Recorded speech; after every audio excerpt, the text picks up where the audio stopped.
A healthy and blessed day to everyone.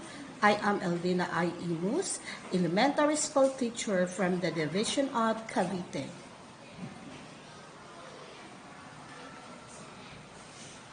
Currently teaching in public school for 11 years, earned 42 units in the field of educational management. Presently enrolled in thesis writing and earned 39 units in the program of Master of Arts in Education, major in Special Education.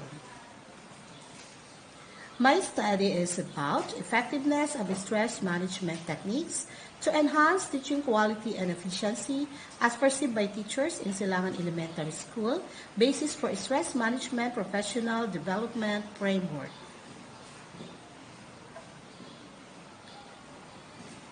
Teachers play important roles in building the totality of child success. They are the ones who extremely influence the lives of the young. While teaching has been found to be one of the most important jobs of a country, it is also one of the most stressful jobs compared to other occupations, according to Adams of 2001. The roles of teachers are always prone in different forms of problems, such as family problem and some other social issues. Stress among teachers are one of the most influencing factors that affects the effectiveness of being a teacher as well as the learning of the pupils. Thus, the researcher opted to conduct this study primarily because of its evident effect on the subject of the study. Because of lack of existential studies on the sources of stress in the public schools, this study wants to have an empirical evidence of the stress-causing factors among the faculty members. Identifying the causes of these factors may prevent the teaching force from overexposure and from other disorders that may affect the workers' efficiency. It is for this reason that the researcher believes that it is necessary to find out the factors associated with stress and propose a stress management professional development framework.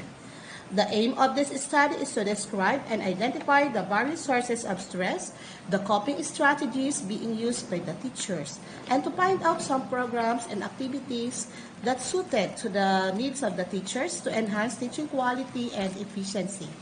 Before it gets too late, before no one there to care for change anymore, the researcher deemed a move has to be made.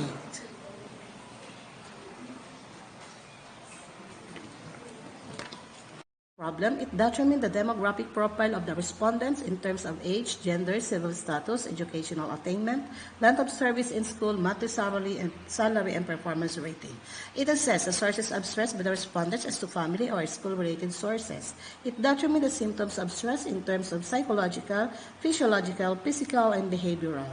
Furthermore, it assessed the coping mechanism being catered by the respondents to cope up with stress. This study focused only on assessing the effectiveness of stress management techniques to enhance teaching quality and efficiency as perceived by teachers in Silangan Elementary School, covering the academic year 2018-2019. The respondents of the study were 31 teachers. This study determined the sources, symptoms, coping mechanism, and stress management professional development framework. To realize the goal of the study, the researcher made use of descriptive methods of research. The research used a questionnaire consisted of 5 parts. Frequency, weighted mean, percentage, and rank are the major tools used in this study. In this question, respondents are exposed to school-related sources of stress. The most common school-related stress, which causes them extremely stressful, were identified by most of the respondents are the following. Submission of report within limited time, with a general weighted mean of 4.87, inadequate salary, with a general weighted mean of 4.26, interpreted as extremely stressful. Lack of support from the superior, with a general weighted mean of 1.74, interpreted as not stressful.